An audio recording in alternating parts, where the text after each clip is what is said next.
बाळा, आमचीच आठवण काढत होतास ना, त्यामुळेच तर आम्ही प्रकट झालो. अरे मायबाप मानतोस ना आम्हाला, मग तुला पैशांची गरज असताना सांगायचं ना.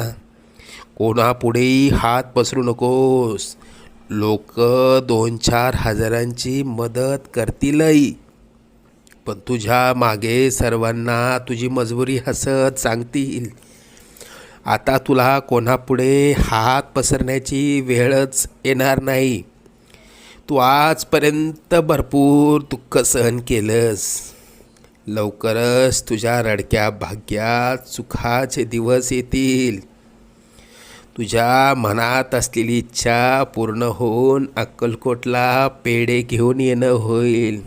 येशील ना आम्हाला भेटायला अक्कलकोटला? सगळं मनात